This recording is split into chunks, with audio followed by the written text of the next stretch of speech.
문재인 정부 2년을 겪어보니 한마디로 좌파 사회주의 정책을 펼쳐서 우리 국민 각계각층, 특히 서민층, 청년층의 삶은 더욱 고단하게 만든 국정 참사의 2년이라고 생각을 합니다. 한마디로 문재인 정부는 사회주의 정부입니다. 전 세계적으로 좌파 사회주의 정책을 펴도 성공한 나라는 전혀 없습니다. 좌파 사회주의는 정부가 시장을 이길 수 있다는 생각으로 임금, 가격, 생산 분배에 정부가 일일이 간섭하고 또 명령하는 통제 경제를 적용하려고 합니다. 이렇게 자유민주주의와 시장경제의 원칙과 어긋나니 결과적으로 경제와 민생이 망가져서 결국 국민들만 고통을 당하게 됩니다. 좌파 사회주의 정책의 대표적인 사례가 최저임금의 과도한 인상과 무분별한 주 52시간제의 도입입니다. 최저임금으로 인해서 서민층 일자리와 청년층 알바가 크게 줄었고 주 52시간제로 인해서 근로자들의 월급이 크게 지금 줄고 있습니다. 버스기사 파업도 주 52시간제 때문에 일어난 일인데 문재인 정부는 자기의 잘못을 인정하지 않고 버스 요금을 인상하려 하다가 이것도 저항이 심하니까 이제 예산 국민에 낸 세금으로 해결하라고 하니 정말 참 큰일입니다. 좌파 사회주의는 유토피아 건설과 같은 허황된 목표를 정해놓으니 이를 실천할 수 있는 수단과 방법을 찾지 못하고 헤매이다가 결국은 그 정권은 몰락하게 됩니다. 문재인 정부의 엉터리 정책 가운데 대표적인 것이 바로 탈원전인데 서민층은 올여름 무더기에 전기료 폭탄을 걱정하든지 아니면 한전이 엄청난 적자를 당할 수밖에 없는 그런 상황에 놓여 있습니다. 또 가뭄과 홍수를 막는 데 크게 기여했던 4대 강보를 강제로 철거하고자 나서면서 농민들의 마음을 후벼 파고 있습니다. 좌파 사회주의는 세상을 계급 구조로 바라보면서 자본가와 노동자, 부자와 빈자 등 국민 사이의 갈등과 분열을 부추기는 그런 경향이 있었습니다. 문재인 정부도 지금 보면은 우리 경제에 기여가 많았던 기업과 기업인들을 무작정 미워하고 또 부동산 정책을 펼 때도 강남과 비강남을 구분하는 편가르기를 하고 있습니다.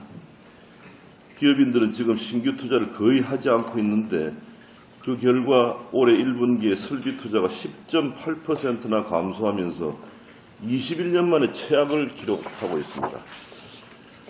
반면에 지난해 우리나라의 해외 직접 투자액은 478억 달러로 1980년 이후 최대 규모이고 중소기업 해외 투자도 100억 달러로 전년 대비 31.5%나 늘었습니다. 아마 여러분 주변에 국내에서 하던 공장을 접고 베트남으로 가기 위한 준비를 하는 친지분들이 상당히 많은 것을 볼 수 있을 겁니다.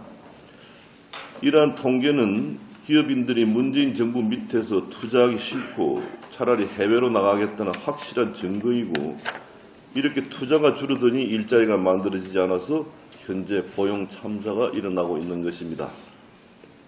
실패한 과거의 서구 사회주의 정부에서 일어났던 비극이 지금 우리나라에서 현실로 나타나고 있습니다. 올해 1분기에 경제 성장률이 마이너스 0.3%로 역주행을 하는 상황에서 국민들은 지금 만나기만 하면 대화의 80%가 민생과 경제입니다. 문재인 대통령이 얼마 전 소득주도 성장은 족보 있는 얘기라고 말하는 것을 듣고 너무나 기가 막히고 이제 절망의 상태까지 와 있습니다. 지금 문재인 정부가 할 일은 소득주도 성장의 수정이나 보완이 아니라 오늘 당장 폐기해서 영원히 살아나지 못하도록 땅에 묻어버리는 것입니다.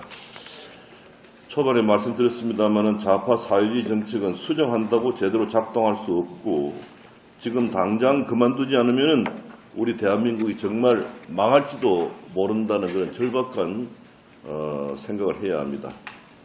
지금이라도 문재인 정부는 좌파 사회주의 정책을 모두 폐기하고 헌법에 쓰여 있는 자유민주주의와 시장경제라는 대한민국 정체성을 확립하는 데 충실해야 할 것입니다.